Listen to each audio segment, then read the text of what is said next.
Everyone. So I talked to the captains at UTS, and I got what everybody played every game.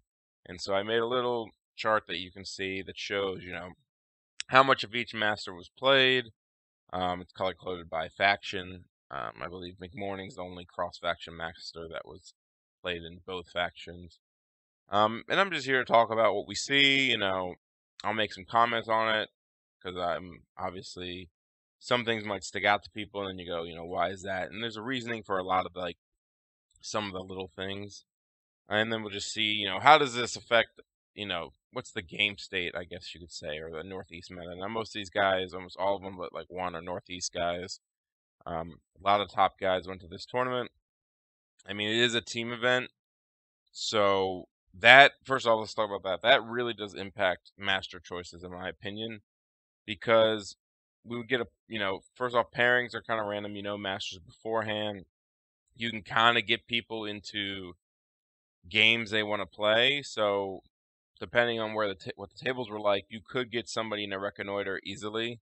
So maybe you see a reconnoiter master, and then you can easily get them in that game. Or it's going to be a little more random.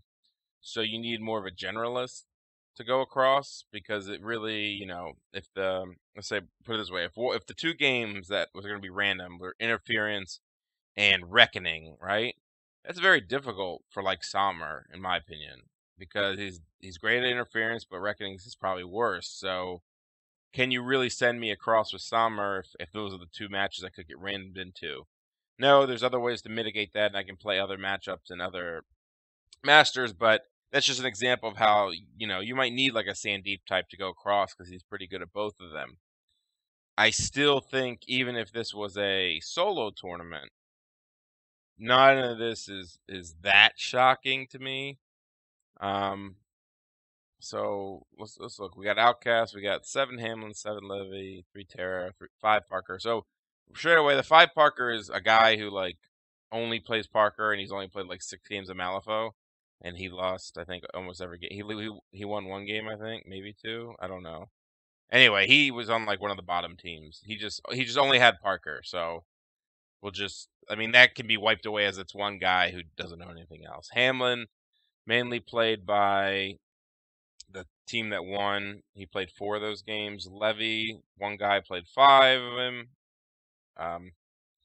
Tara and Vix were all spread out. Vix, I think, got a good showing this event, not only because there was several people who like played Vix, like one of them was like it's their main master, but because almost every round except for one had close deployment, they were just naturally good at close deployment, in my opinion. And there was a lot of Collect the Bounty, a lot of Reckoning.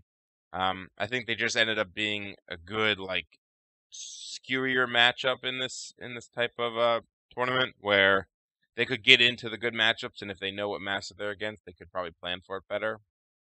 Um, so Guild, the 3 Sonya, 2 Hoffman were the same guy. He likes playing wacky things.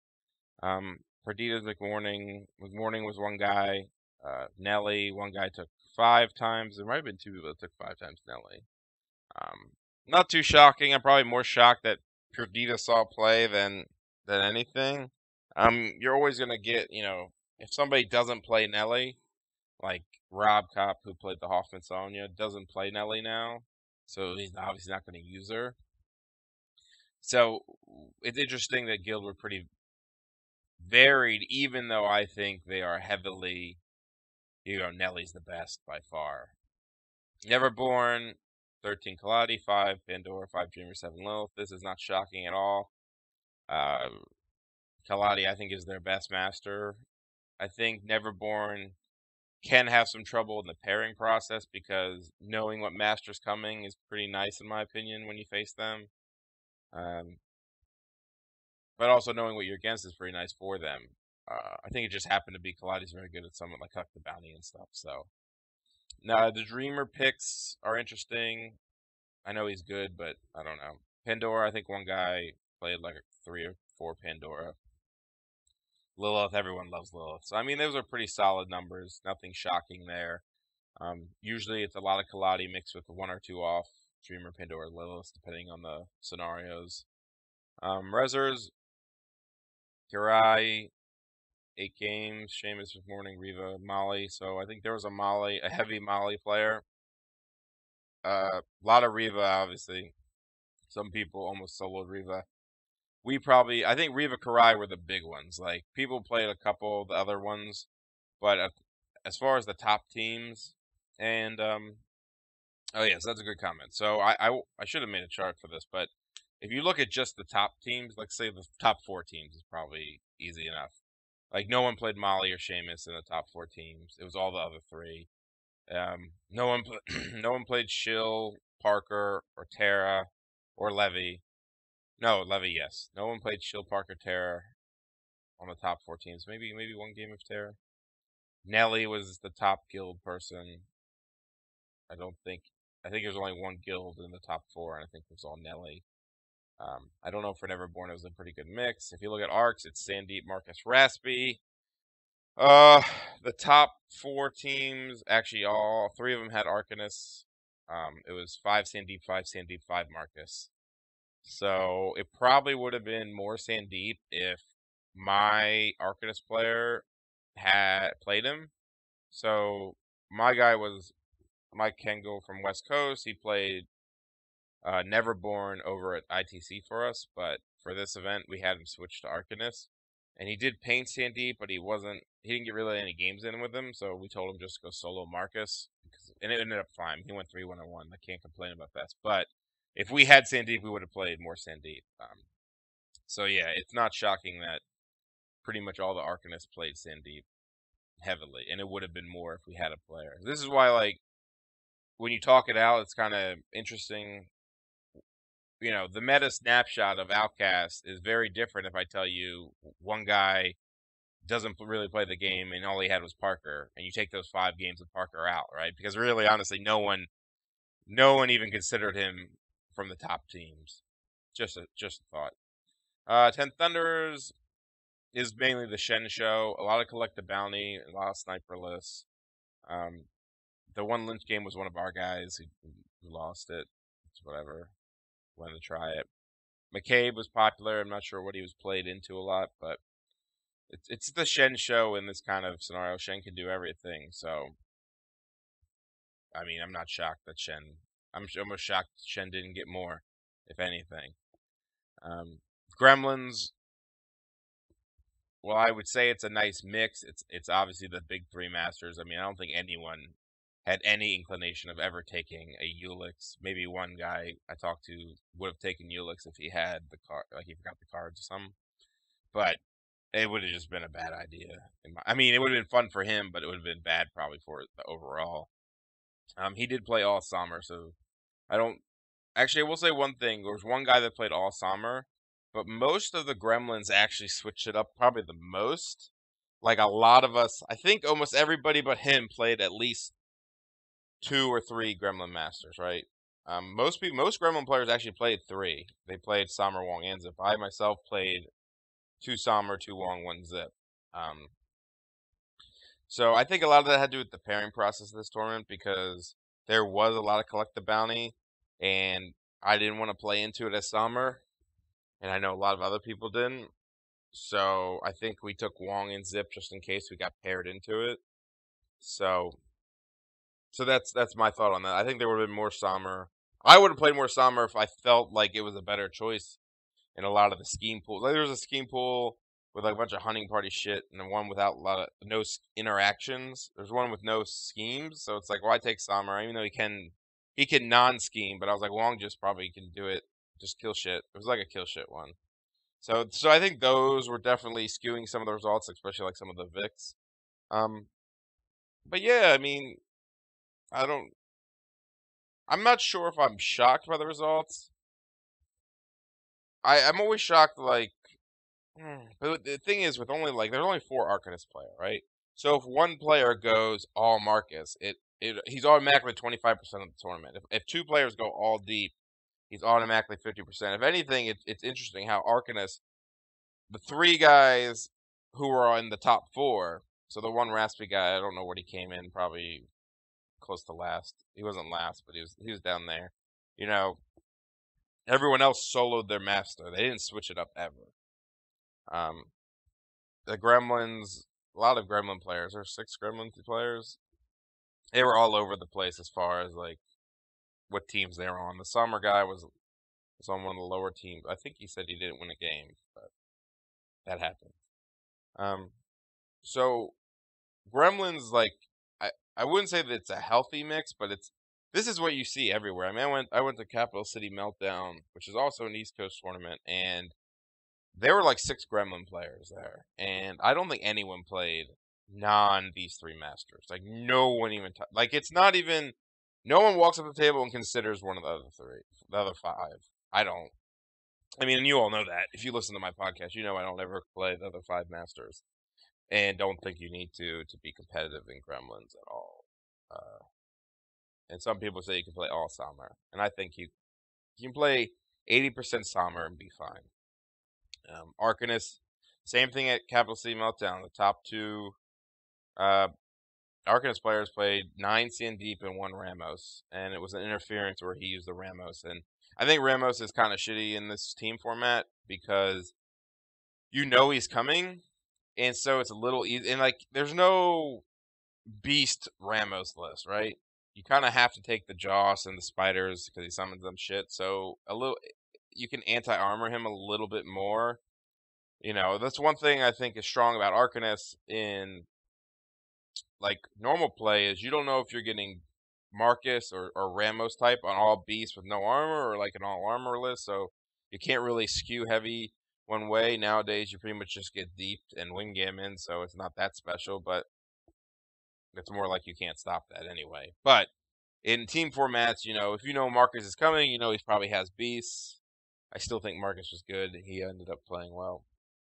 Rezzers, interesting to see so much Reva, whatever. I played her once. I mean, I've only played against her twice. She's cool. She's annoying, if anything. Um, I'm surprised no Nico, but I know a lot of the better Rezer players there find him really boring, so they don't play him, which might be a mistake. He might be probably one of the best Rezers. Rezers, at least in Northeast, and you know, our opinions are that they're not that good. They're like a they're like a very nice faction. Like they play. There's nothing so crazy in them, at least that we see, that they can't win games. But you know, we don't put them as there's no master from them that we're like, wow, that's the greatest master ever. Like the Hamlins, the Nellies, the Kalatis, the Sommers, the Shens, the Deeps. Like those all, like I'll tell you right now, are probably the best masters in the other 6 factions. And then you go to Rezzers and you're like, I guess it's Karai or maybe Nicodem. Ten Thunder's a lot of Shen. Like I said, I think Shen's versatility is the reason that he was picked a lot. I mean, I think you can solo Shen and have way different lists and do everything, which is kind of nice. A lot of the TT players just play a lot of Shen. Not much else to say about that one. Neverborn, we had a mix of skills levels from bad to solid, tier 2. Yeah, mix of it.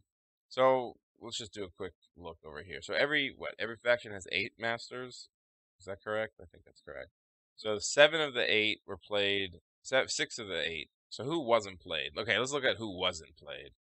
In Outcast, it was Jackdaw wasn't played, and Terra was played. Who's the other ship master? I don't even know. Who's the other master in Outcast? This is how much people play this stuff. I'm actually going to pull my finger. Misaki, that's right. Misaki wasn't played. In Guild, we didn't see a Lady J. Damn it. Lucius, of course. You're not gonna see Lucius, even with the changes. No one fucking takes him. And who else? No McCabe. No Guild McCabe.